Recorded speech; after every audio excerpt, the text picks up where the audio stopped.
So fairly recently, I had somebody ask me, how can you explain written music to band members? And it's a pretty interesting question, probably a good thing to know. And I would start with, do you already understand the music itself that you're trying to explain? What I mean by that is, there's various ways that you could go about explaining written music to somebody, and a lot of it's going to be determined on how much music knowledge you know and how much music knowledge your band member knows. So, for example, let's say you're doing a numbered chord progression. You say we're in the key of G. We're doing a 1-6-5-3 progression.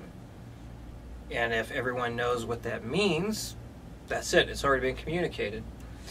But let's say one person knows what it means and another person doesn't.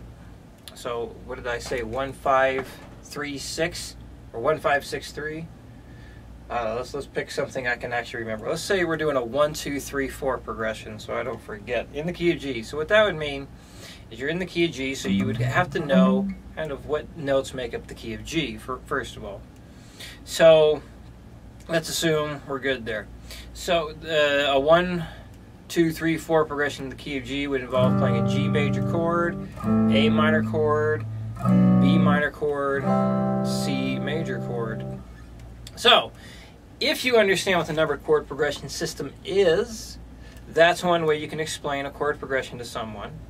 If somebody does not know what that numbered chord progression system is, then you may have to say, okay, we're playing a G major, A minor, and so on, and explain it that way. But what if they don't know what those chord names mean? This is where things kind of can become a pain in the ass. Because when you have to sit there and explain step by step by step every little thing that happens to your band members or somebody else you're trying to work with in some kind of musical situation, well, I guess they would be a band member, wouldn't it? Anyway, this is one reason why I think it is very beneficial to actually learn what's going on with your instrument. Understand some basic theory, and understand how to at least find what note you're on whatever instrument you're using. So this way you can communicate with your band members more efficiently. But, sometimes you might have to do that. You explain to them, what finger goes where on what fret and what string in order to play whatever chord it is you're working on. So that's just one example. If you're working out more of a complicated type riff, explaining something like that, you would have to, again, it really depends on what you know, what they know. So a lot of times, explaining something like that is as simple as just playing it slowly. I'll use something I remember. So, maybe you're explaining how to play the intro to The Trooper. For some people, you can just play it slow and just...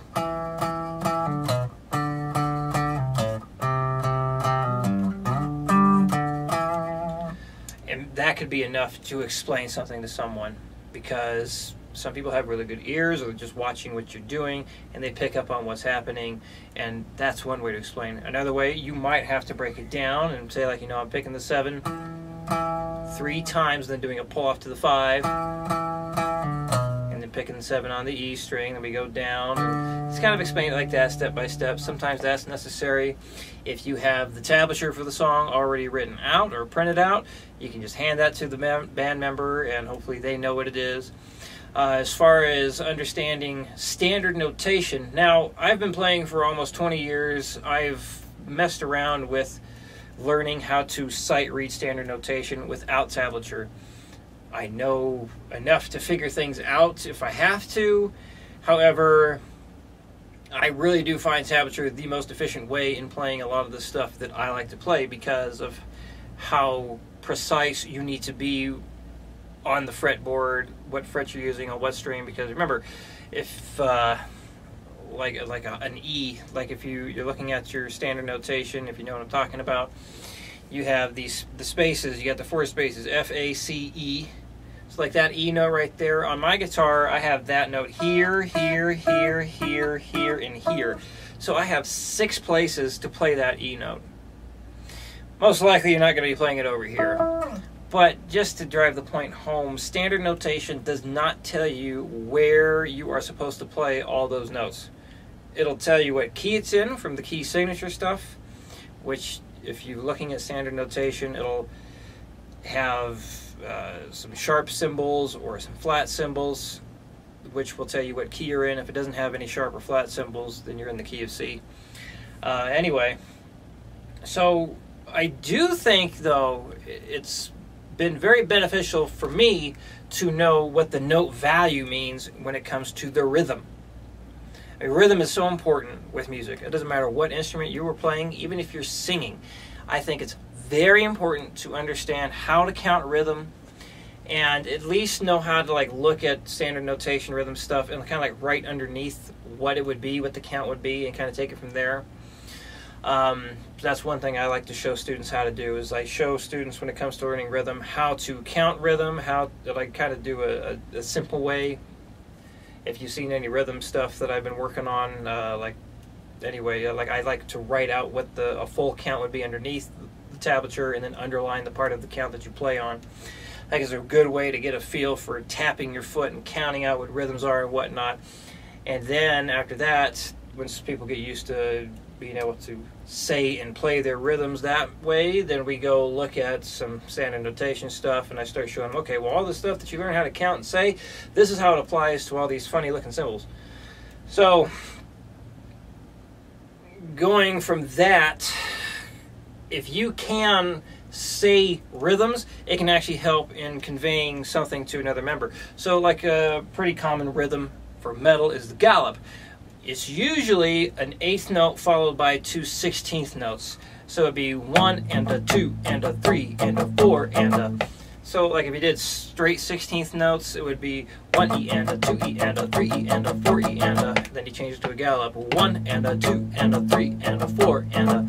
So being able to count things like that and say that to a band member can be very beneficial. Like saying this is the tempo here. Well, this section has 8th notes. So if you know what 8th notes are, that's 2 notes a beat. So 1 and 2 and 3 and 4 and triplets. 8th note triplets will be 1 and a 2 and a 3 and a 4 and basically 3 notes a beat. So understanding note value like that can be very helpful in explaining rhythmic type patterns to a band member. So there's just some ways of explaining things. Understanding chord theory can be helpful. Example could be, is when I was working with one of the bands I'm in, the main songwriter is a piano player or keyboard player, whatever you want to call it, and he writes different chords or puts different chords together on the keyboard, and then he'll want these chords translated to guitar and have making it heavier by doing some kind of strumming on the guitar, palm mutes and whatnot with it. So he'll tell me, okay, this chord consists of this note, this note, this note, and this note, and it can be really easy for him on the keyboard because of how it's laid out, but not so easy on the guitar. But because I can I know what those notes when they're put together equal, let's say if the chord was a E, G, B, and D, I know that's an E minor 7 chord, so I already know various ways of playing that. It's that's an E minor 7, that's an E minor 7, that's an E minor 7.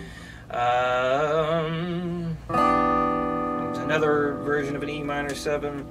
So there's just various ways of putting chords together, and when somebody like my band member gave me a certain amount of notes that are supposed to be together, I'm able to figure that out on the guitar, a very different instrument, and then actually kind of create the sound that he was going for there. So understanding chord theory and how certain chords go together are very helpful, because sometimes he'll give me notes in, it seems like a very jumbled order, something like I'm very not used to, but I might see a common theme in there.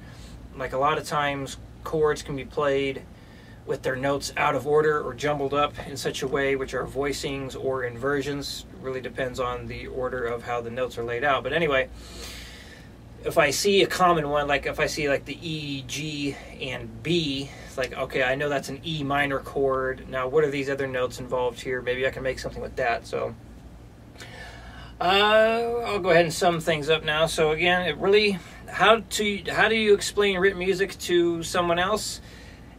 It's really going to be determined on how much you know when it comes to music knowledge and how much they know when it comes to music knowledge. So learn your stuff. Learn the theory on how things are put together. Learn how scales and chords and whatnot are built on your instrument. Learn rhythm. Learn how to count rhythm, how to read rhythm, how to convey it to somebody else. Because like if you know, working with a drummer, obviously for what they're doing, telling them it's a G major chord is not going to mean anything to what they're doing, because they are not playing a G major chord on the drums. But the rhythm on how you're playing the G major, it might have something to do with what they end up playing on the drums, especially if it's like a multiple time signature type thing, or an odd time signature or whatever. So I hope that makes sense. Your answer will be based on, or how you explain music to somebody else is always going to be based on how much you know and how much they know. So if you have any questions with this or anything, any video you'd like to see me put together, please let me know. And thank you for watching.